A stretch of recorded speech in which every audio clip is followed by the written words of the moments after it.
Halo semua. Apa kabar untuk hari ini? Semoga harimu selalu menyenangkan ya bro. Selamat datang di channel YouTube saya. Tolong dibantu subscribe, like dan share ya, supaya saya terus semangat bikin kontennya. Wakakakak. Soul Land 2 Chapter 569.1. Jika mereka berada di Kekaisaran Sun Moon, kecuali mereka seperti Huo Yuhao dan memiliki kemampuan yang dapat menyembunyikan seluruh kelompok dan menggunakan kekuatan spasial, mereka tidak mungkin berhasil dalam penyergapan dengan cakupan pengawasan yang hampir kedap udara. Mereka tidak lagi harus meninggalkan siapapun di depan alat jiwa mereka.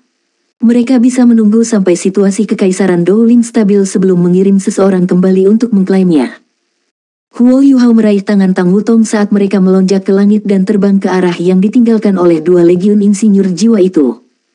Deteksi spiritual Huo Yuhao tidak bisa mencakup seluruh negara, tetapi mengejar dua legiun insinyur jiwa tidak banyak. Di dalam Dowling City, asap dan debu merembes ke udara ketika sebagian besar istana kerajaan terletak di reruntuhan dari pusatnya setelah serangan yang menakutkan itu. Hanya dinding luar yang masih berdiri compang camping. Ada tangisan menyakitkan di mana-mana di kota, dan seluruh kota berada dalam kekacauan. Pasukan pertahanan kota tidak kecil, tetapi mereka hanya bisa secara kosong berusaha menjaga ketertiban. Istana kerajaan telah dihancurkan, dan itu praktis membasmi andalan warga kerajaan Dowling. Su Sanxi mengambil Jiang Nanan, Ye Gui, Nan Qiuqiu, dan Ji Juechen ketika mereka tiba di bawah tembok Dowling City. Mereka memperhatikan asap dan debu ketika ekspresi mereka menjadi semakin hitam. Su Sanxi tidak hanya memiliki kekaisaran jiwa surgawi dalam darahnya, karena setengah dari darahnya berasal dari Kekaisaran Dowling, tetapi ibunya juga merupakan putri Kekaisaran Dowling sebelumnya, saudara perempuan termuda kaisar sebelumnya, yang merupakan kaisar saat ini. Bibi, tentu saja, prasyaratnya adalah bahwa Kekaisaran Dowling masih hidup. Su Sanxi mengikuti ibunya ke Kekaisaran Dowling ketika dia masih muda, dan dia pernah melihat sepupunya, kaisar, meskipun mereka jarang saling menghubungi setelah itu. Keluarga kerajaan Dowling Empire sangat tidak setuju ketika ibunya menikahi ayahnya. Ibunya adalah putri favorit kaisar sebelumnya. Tetapi sang putri yang sombong akhirnya memilih pangerannya sendiri yang menawan, dan ia kawin lari dengan ayah Su Sanxi. Ketika dia kembali dengan Su Sanxi. Oleh karena itu, keluarga kerajaan Kekaisaran Dowling mengucilkan keluarga Su Sanxi. Hal ini dianggap sebagai rahasia terdalamnya, bahkan Jiang Nanan tidak tahu tentang itu. Hati Su Sanxi dipenuhi dengan banyak emosi saat dia melihat kota Dowling terperosok dalam debu dan asap. Ini adalah rumah tua ibunya, tidak peduli apa. Beberapa darah keluarga kerajaan Dowling Empire masih mengalir melalui darahnya. Buka gerbang. Su Sanxi menatap benteng itu. Gerbang ditutup pada saat ini, dan tentara berpatroli di benteng dengan hormat dan kesal. Siapa yang ke sana? Busur dan peralatan jiwa di benteng segera mengarah ke bawah. Semua orang di kota itu masih gemetar, takut, dan setegang mungkin. Dalam keadaan seperti itu, sosok mencurigakan yang muncul dapat diserang. Kami berasal dari Akademi Shrek. Kami di sini untuk membantu Anda. Su Sanxi berbicara saat dia menurunkan suaranya. Akademi Shrek, bagaimana Anda bisa membuktikannya?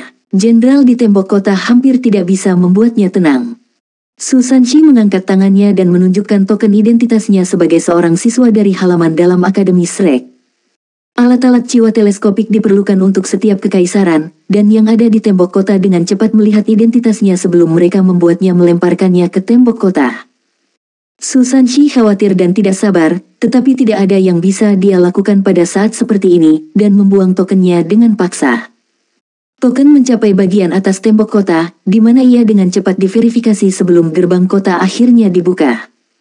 Seorang jenderal yang sedikit lebih tua dari 30 keluar. Meskipun Su Sanxi dan yang lainnya tampak muda, dia tidak berani untuk tidak menghormati mereka sama sekali, karena siapapun yang berasal dari Akademi Shrek tidak dapat dinilai berdasarkan usia mereka. Para siswa halaman dalam yang baru berusia lebih dari 20 tahun sudah memiliki kehebatan yang sangat hebat. Bagaimana situasinya di dalam kota? Su Sanxi bertanya kepada jenderal itu. Aku tidak terlalu yakin. Serangan musuh datang tanpa peringatan. Mereka muncul tiba-tiba, dan langsung menyerang istana kerajaan sebelum menyerang semua posisi penting kita. Kami telah mengalami kerugian besar. Istana kerajaan. Petik 2. Wajah jenderal itu diliputi kesedihan ketika dia berhenti di sana. Meskipun dia tidak tahu persis apa yang dilakukan istana kerajaan, dia bisa melihat situasi yang mengerikan dengan menatap ke arah istana dari benteng. Jenderal telah berjaga di benteng ketika istana kerajaan telah dibombardir oleh peluru meriam stasioner kelas 9, dan dia merasa seperti akhir dunia telah datang pada saat itu. Seluruh istana menjadi bola cahaya oranye merah besar, dan serangan mengerikan datang sesudahnya. Insinyur jiwa yang berjuang kembali ke dalam kota dibantai oleh musuh mereka yang menakutkan sebelum mereka mulai mengejar tentara pertahanan kota. Meskipun pasukannya tidak kecil, mereka menderita kerugian besar karena mereka tidak terorganisir dan tidak mampu membalas. Beberapa bangunan besar hancur total. Ekspresi Susanshi sangat gelap, tapi dia bisa tetap tenang. Meskipun kita tidak bisa memastikan apakah keluarga kerajaan memiliki orang yang selamat, saya harap Anda dapat bekerja sama dengan saya sekarang untuk memulihkan ketertiban di dalam kota Dowling. Sahabat kita telah mengusir musuh, dan kedua legiun insinyur jiwa telah mundur. Tidak ada yang akan menyerang Anda untuk saat ini. Karena itu, Anda tidak perlu lagi menjaga gerbang kota. Bawa anak buahmu dan ikuti aku ke kota. Kami akan segera memesan. Petik 2. Saya tidak bisa melakukan itu. Jenderal itu langsung menolak, sementara matanya juga menjadi curiga ketika dia menatap Susanshi. Susanshi ingin dia meninggalkan gerbang kotanya, tetapi bagaimana dia bisa melakukan itu? Susanshi tidak menjelaskan. Sebagai gantinya, dia menarik kalung dari lehernya.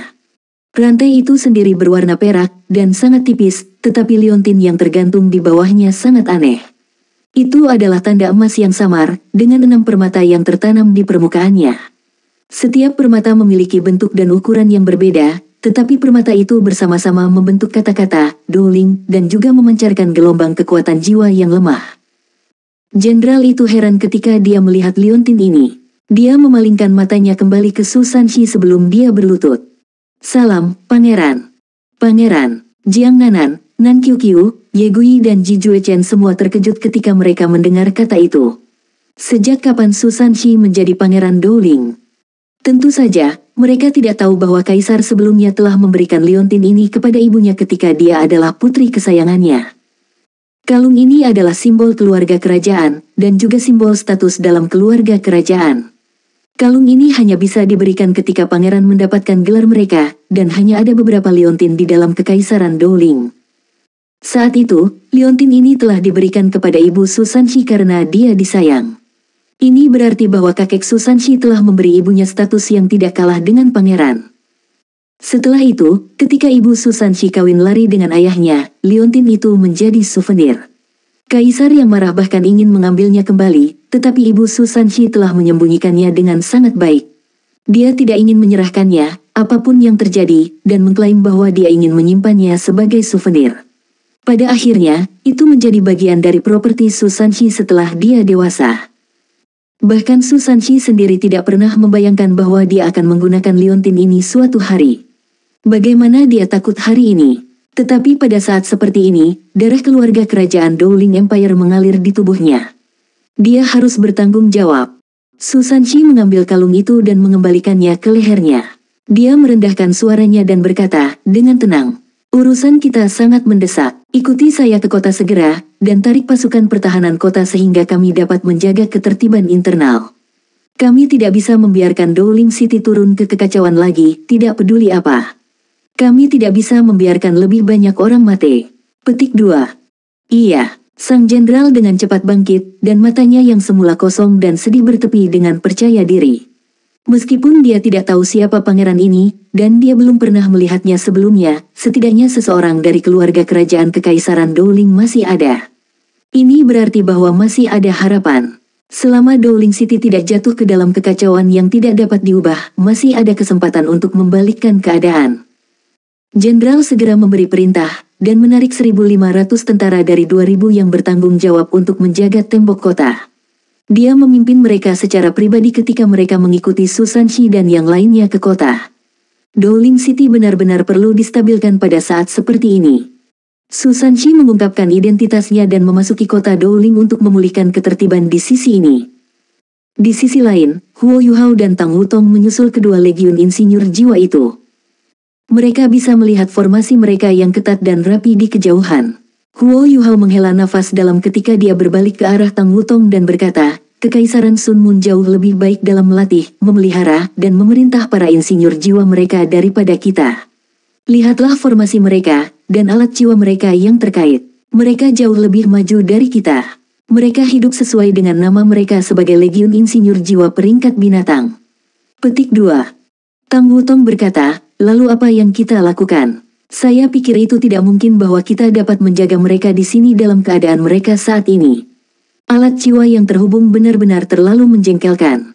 Petik 2. Jika Legiun Insinyur Jiwa tidak memiliki alat jiwa yang terhubung, Huo Yuhao dan Tang Wutong dapat menyergap dan melenyapkan semua insinyur jiwa ini dengan mengandalkan domain misteri dan interferensi spiritual yang misterius. Tetapi dengan penghalang pertahanan terkait Legiun, peluang itu telah berkurang menjadi hampir nol. Pasukan Sun Moon Empire tidak takut disergap selama mereka bisa mempertahankan penghalang pertahanan mereka yang terkait, dan dengan kekuatan dan persiapan mereka melawan penyergapan, itu sepertinya bukan tugas yang sangat sulit. Mereka hanya harus mempertahankan pertahanan mereka pada level tertentu. Huo Yuhao merenung sejenak saat matanya terpejam. Dia merendahkan suaranya dan berkata, apakah mereka benar-benar berpikir mereka dapat lolos dari pengejaranku seperti itu? Saya ingin melihat apakah mereka bisa mempertahankan pertahanan mereka lebih lama, atau jika pengejaran kita lebih ganas. Petik 2. Cincin penyimpanan Huo Yuhao bersinar ketika dia berbicara, dan satu meriam jiwa muncul di tangannya. Meriam jiwa ini tidak besar, dan pembukaannya hanya sekitar 30 cm. Itu benar-benar hitam, dan memancarkan gelombang kekuatan jiwa yang lembut. Huo Yuhao memasukkan kekuatan jiwanya ke dalam meriam, dan meriam itu segera bersenandung lembut. Dia meletakkannya di bahunya, dan bahkan tidak harus membidik saat dia menekan tombol untuk menembak. Soul Land 2 Chapter 569.2. Sebuah lampu merah menyilaukan meletus dari meriam dan meledak menuju dua legiun insinyur jiwa di kejauhan. Ini adalah meriam meledak yang normal, dan efeknya sangat sederhana. Itu bisa menghasilkan kekuatan ledakan yang kuat dan suhu tinggi untuk menyebabkan kerusakan. Huo Yuhao telah membuat sendiri meriam yang meledak ini. Itu adalah alat jiwa kelas 7, tetapi kekuatan ofensifnya hanya tentang alat jiwa kelas 5. Ada perbedaan besar antara alat jiwa kelas 7 dan alat jiwa kelas 5. Karena kemampuan ofensifnya hanya alat jiwa kelas 5, lalu mengapa alat jiwa itu sendiri kelas 7? Alasannya sederhana, karena Huo Yuhao telah berusaha memaksimalkan aspek lain. Dalam hal ini, itu adalah jangkauan meriam. Meriam Huo Yuhao yang meledak bisa mencapai jarak 10 km, yaitu 10.000 meter. Itu sudah bisa menyaingi meriam jiwa stasioner tertentu. Bahkan Xuan Ziwen memujinya ketika dia membuat alat jiwa kelas 7 ini. Xuan Ziwen sangat ketat dan banyak menuntut, dan dia biasanya tidak memuji murid-muridnya kecuali mereka telah membuat beberapa prestasi luar biasa. Huo Yuhao tidak diragukan lagi adalah orang yang telah menerima pujian paling banyak dari Xuan Ziwen, tetapi meskipun begitu, contoh-contoh itu sangat sedikit dan jarang terjadi. Sebuah meriam jiwa yang bukan alat jiwa stasioner yang dapat menembak pada jarak luar biasa seperti itu adalah sesuatu yang sangat jarang terlihat dalam sejarah insinyur jiwa. Bahkan Xuan Ziwen sendiri mungkin tidak bisa melakukannya lebih baik daripada Huo Yuhao jika dia melakukannya sendiri. Ada alasan mengapa Huo Yuhao membuat meriam jiwa ini, dan tujuannya sederhana. Dia ingin dapat memancing musuh-musuhnya ketika diperlukan. Kerang meriam jiwa stasioner terlalu mahal, dan mereka juga merupakan barang sekali pakai. Meskipun Huo Yuhao telah mengeluarkan banyak logam langka ketika membuat meriam jiwa ini, dan logam langka itu juga dianggap jenis yang sangat berharga, dia bisa menggunakan meriam jiwa ini lagi dan lagi. Huo Yuhao telah menembakkan meriamnya, dan peluru meriam melaju di udara. Cangkang meriam itu disederhanakan, dan itu seperti biji kurma saat berjalan langsung ke dua legiun insinyur jiwa kekaisaran Sun Moon di kejauhan. Kecepatan cangkang ini saat meninggalkan laras tidak dianggap cepat, tetapi yang menakutkan adalah akselerasinya sesudahnya. Cangkang itu segera melesat setelah terbang sejauh 100 meter, dan cangkang itu sendiri terbelah sebagai bagian dari cangkang asli yang mendorongnya ke depan, sehingga separuh lainnya dapat melanjutkan peledakan ke depan dengan kecepatan yang luar biasa. Semuanya dilakukan dalam kondisi energi. Tidak sulit untuk melihat betapa luar biasanya ini. Ledakan. Sebuah ledakan menyertai percikan oranye merah ketika shell meledak di penghalang pertahanan Legiun Insinyur Jiwa.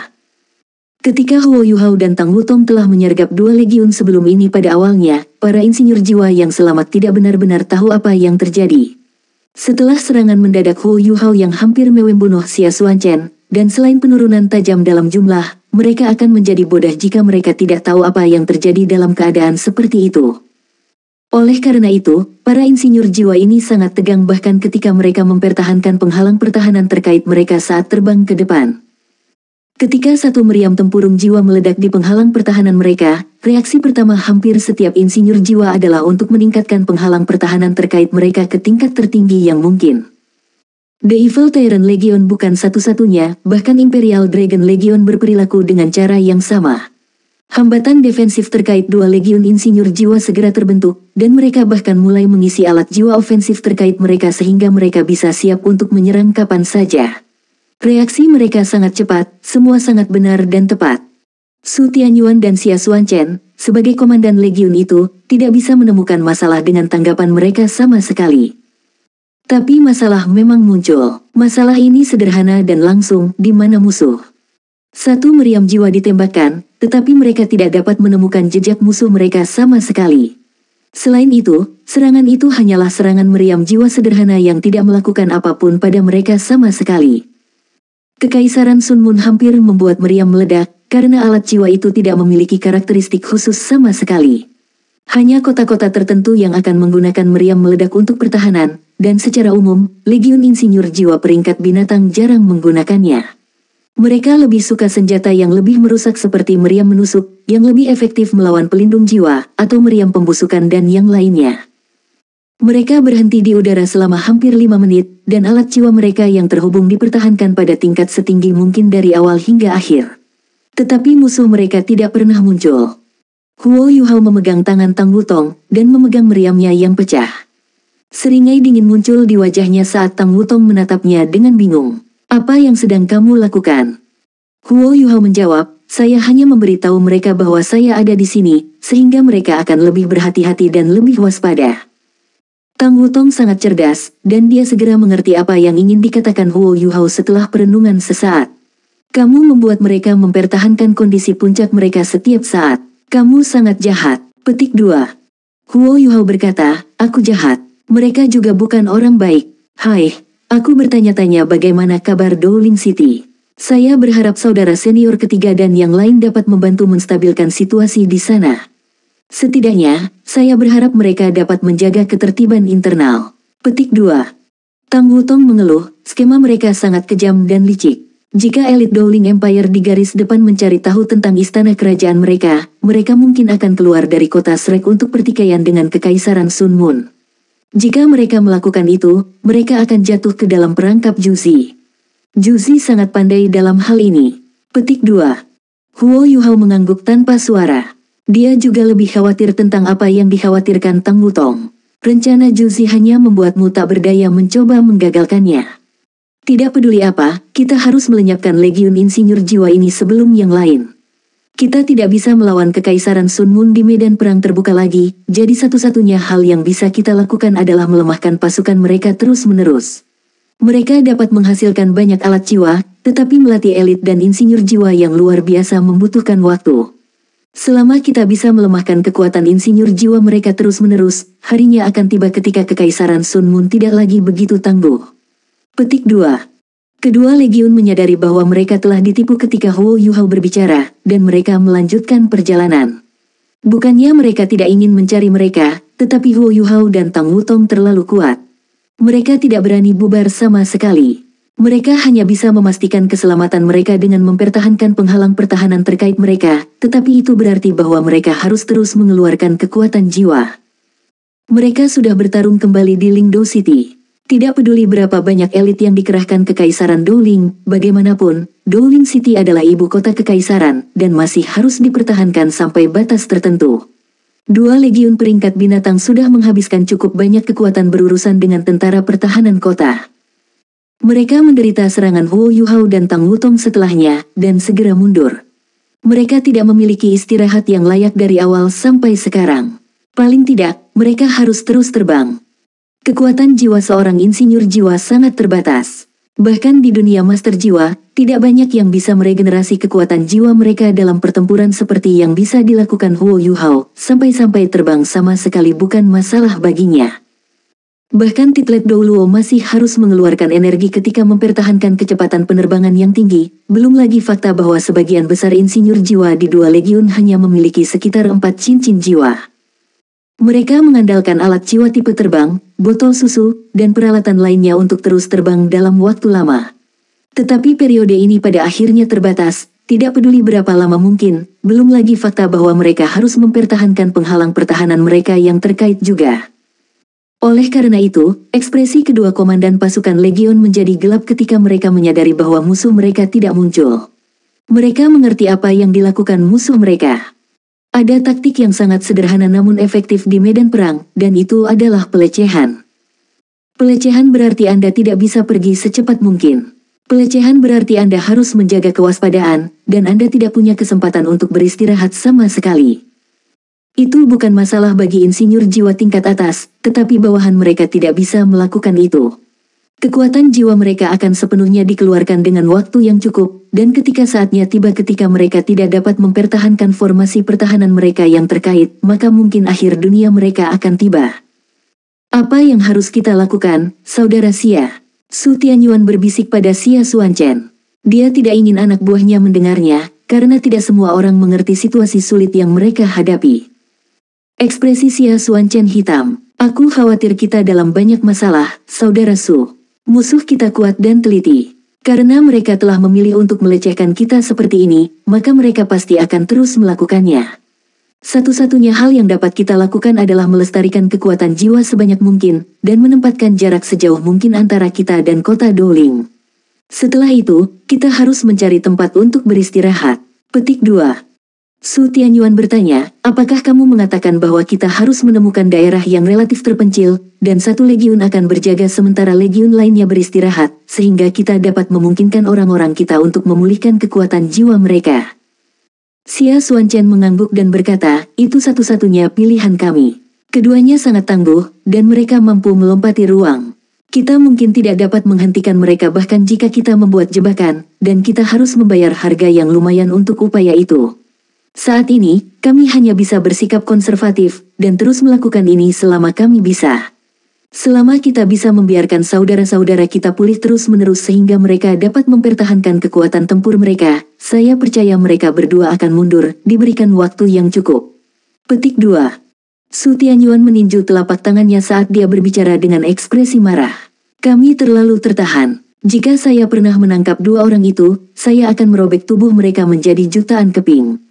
Petik 2. Xia Xuanchen memaksa tertawa dan berkata, tetap tenang, Saudara Su. Saudara-saudara kita memperhatikan. Hanya ini yang bisa kita lakukan. Setidaknya, mereka berdua tidak berani menyerang kami di tempat terbuka. Sayang sekali kami begitu dekat dengan kota Douling. Petik 2. Ayo lakukan saja dengan caramu. Kami akan meminta semua orang untuk mempercepat dan menjauhkan kami dari Douling City sebelum mendarat untuk beristirahat. Su Tianyuan adalah pria yang menentukan, dan kedua pria itu hanya membahasnya selama beberapa saat sebelum mereka segera memerintahkan insinyur jiwa mereka untuk mempercepat dan terbang ke kejauhan. Soul Land 2 Chapter 569.3. Peluru meriam lainnya menerbangkan mereka tepat pada saat ini, dan meledak terhadap penghalang pelindung mereka.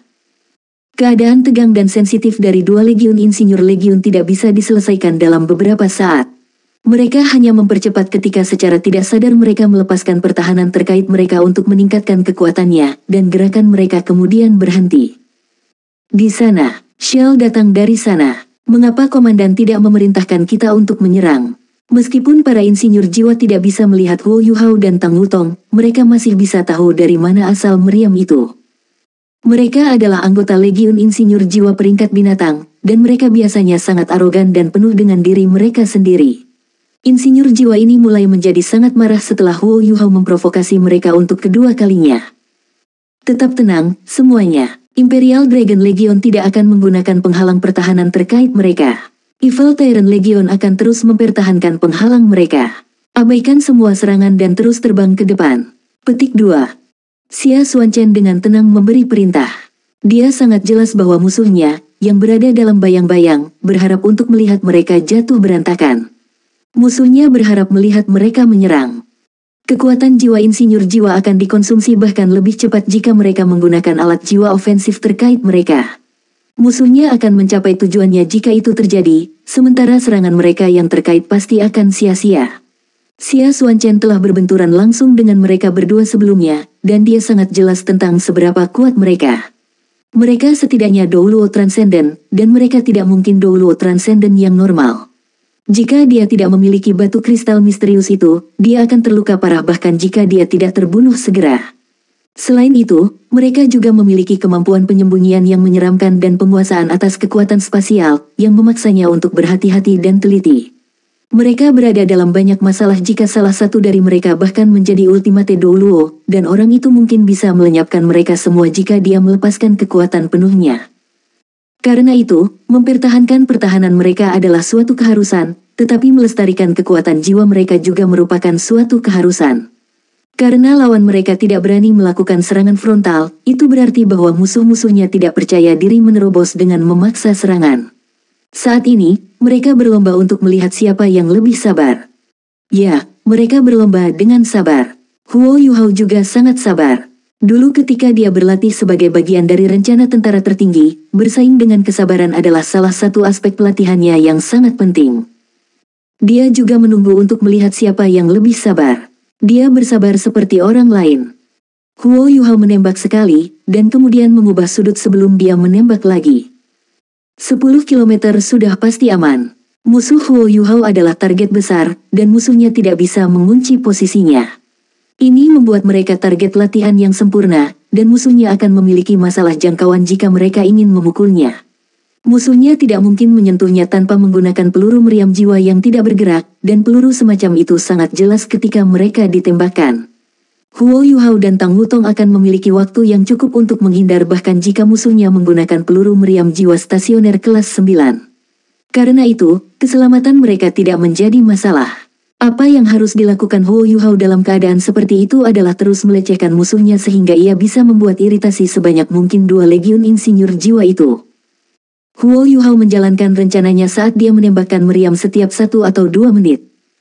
2 legiun insinyur jiwa tidak bisa benar-benar beradaptasi di awal. Insinyur jiwa terus memperkuat pertahanan terkait mereka saat Huo Yuhao terus menyerang mereka, tetapi semua orang tahu kisah tentang bocah lelaki yang menangis serigala. Insinyur jiwa ini mulai beradaptasi setelah beberapa saat. Musuh mereka hanya menembakkan meriam yang meledak, dan setiap orang dari para insinyur jiwa ini memiliki alat jiwa dengan kemampuan menyerang yang lebih kuat daripada meriam yang meledak itu. Bukankah kamu hanya mengganggu kami? Yang harus kita lakukan adalah mengabaikanmu. Kita bisa istirahat setelah terbang sebentar lagi. Huo Yuhao terus mengganggu mereka bahkan setelah 1 jam. Namun, para insinyur jiwa Imperial Dragon Legion dan Evil Tyrant Legion tidak lagi memperkuat penghalang pertahanan mereka yang terkait. Insinyur jiwa Imperial Dragon Legion bahkan tidak melepaskan penghalang pertahanan terkait mereka sendiri, dan kedua belah pihak tampaknya berada di jalan buntu. Pelecehan Huo Yuhao juga tampaknya kehilangan efektivitasnya. Huo Yuhao menembakkan peluru meriam yang meledak sebelum dia tiba-tiba menarik meriam dengan kilatan cahaya perak.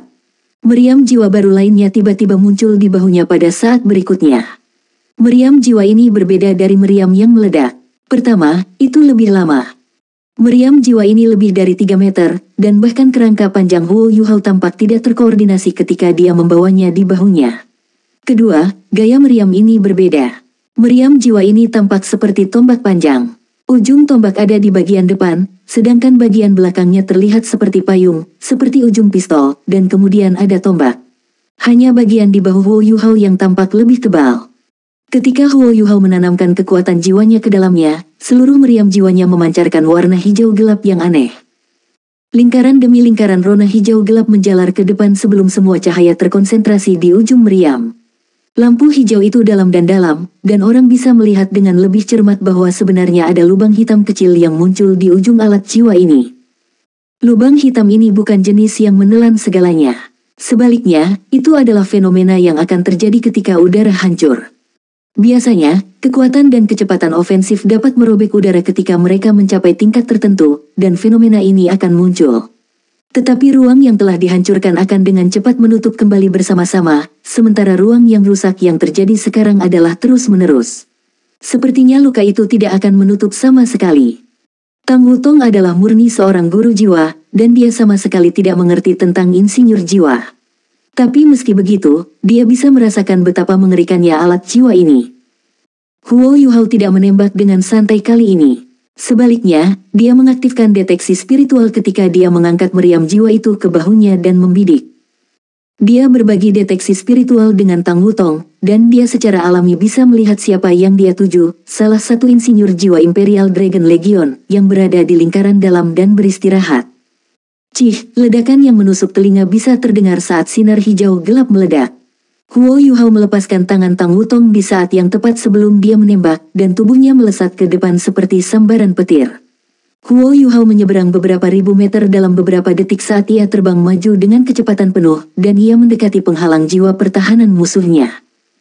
Huo Yuhao berjarak kurang dari 3 km dari pelindung ketika sinar hijau gelap ditembakkan. Semuanya telah dihitung melalui deteksi spiritual. Lampu hijau gelap menyala sekali sebelum menghilang, dan itu seperti panah yang diperpanjang saat menghantam penghalang pertahanan terkait. Penghalang bergetar ketika jejak hijau tiba-tiba muncul di permukaannya. Penghalang tampaknya tidak berbeda secara keseluruhan, tetapi sebuah lubang kecil muncul di tempat di mana penghalang itu dipukul. Insinyur jiwa Imperial Dragon Legion dan Evil Tyrant Legion menyaksikan pemandangan mengerikan di saat berikutnya. Bahkan jika mereka bisa hidup melalui cobaan ini, mereka tidak akan pernah melupakan apa yang mereka lihat. Sinar hijau gelap jatuh secara akurat pada seorang insinyur jiwa dari Imperial Dragon Soul Engineering Legion. Penghalang pelindung otomatis insinyur jiwa ini segera diaktifkan, tetapi dilenyapkan pada saat berikutnya. Dan kemudian seluruh tubuhnya dimusnahkan. Tubuh insinyur jiwa bergetar lemah ketika sinar hijau gelap menghantamnya, dan dia bahkan tidak bisa menangis sebelum tubuhnya menguap menjadi bintik-bintik hijau yang tak terhitung jumlahnya yang menghilang ke udara. Titik-titik hijau itu melayang di udara dan tampaknya mengandung kekuatan aneh. Mereka tidak bisa terbang karena penghalang pertahanan Legion. Tangisan kaget bisa didengar karena hampir setiap insinyur jiwa mengaktifkan penghalang jiwa perlindungan mereka pada saat yang sama. Sinar hijau itu terlalu menakutkan. Meskipun mereka adalah insinyur jiwa, mereka belum pernah melihat sesuatu yang seram itu sebelumnya. Bagaimana orang bisa tahu bahwa lampu hijau itu mengancam kehidupan mereka? Huo Yuhao berbalik dan pergi setelah serangannya yang sukses dan melarikan diri ke kejauhan. Xia Xuanchen dan Su Tianyuan memandang dengan mata melebar dan rahang kendur, dan jantung mereka berdetak keluar dari dada mereka. Insinyur jiwa yang normal tidak bisa mengenali apa itu, tetapi bagaimana mungkin mereka tidak tahu? Alat jiwa itu bisa menembus penghalang pertahanan terkait mereka dan langsung memusnahkan salah satu insinyur jiwa Imperial Dragon Legion. Bukankah itu alat jiwa ofensif target tunggal kelas 9 yang tangguh, meriam super dekomposisi?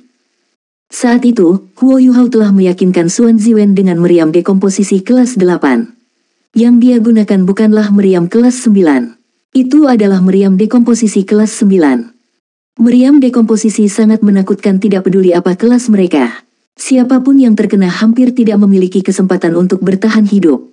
Karakteristik paling menonjol dari meriam dekomposisi adalah kemampuannya untuk menguraikan semua energi. Setiap penghalang pelindung seperti kertas untuk meriam seperti itu, dan jika target ingin menghentikan serangan meriam dekomposisi, kemampuan pertahanan target harus 3 kali lebih kuat daripada kekuatan serangan meriam dekomposisi. Bahkan seorang insinyur jiwa kelas 9 yang melepaskan penghalang jiwanya dengan kekuatan penuhnya dapat memblokir serangan meriam dekomposisi kelas 9. Sebuah penghalang defensif terkait harus dinaikkan ke tingkat yang sangat tinggi untuk mendapat peluang melawan meriam dekomposisi kelas 9. Kedua insinyur jiwa ini dapat memblokir serangan ini jika mereka berada dalam kondisi puncaknya. Tetapi mereka terlalu jauh dari kondisi puncak mereka sekarang. Mereka telah kehilangan lebih dari 200 orang, sementara hanya setengah dari jumlah mereka yang mempertahankan penghalang pertahanan mereka. Mereka tidak memiliki kesempatan untuk menghentikan meriam pembusukan itu. Kehidupan tunggal diambil begitu saja. Tapi itu bukan fakta yang paling menakutkan, karena fakta yang paling menakutkan adalah bahwa insinyur jiwa kedua Legion itu mulai merasakan ketakutan yang kuat yang membuat hati mereka terguncang. Jangan panik, semuanya. Terus mempertahankan penghalang defensif terkait. Itu adalah meriam dekomposisi kelas 9, dan itu tidak dapat ditembakkan terus-menerus.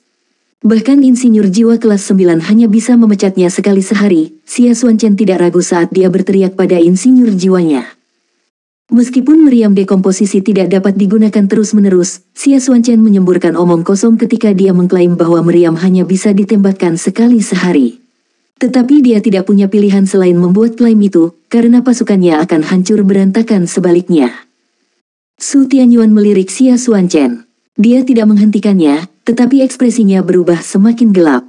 Musuh mereka bukan hanya Transcendent Douluo. Ada seorang insinyur jiwa kelas 9, dan itu adalah sesuatu yang tidak mereka harapkan bahkan dalam mimpi terliar mereka. Meriam yang meledak yang ditembakkan dari jarak jauh sebelum ini dapat dianggap sebagai alat jiwa normal yang dapat digunakan oleh setiap master jiwa. Tetapi mereka belum pernah mendengar tentang kerajaan Douluo benua yang memiliki meriam dekomposisi kelas 9. Artikel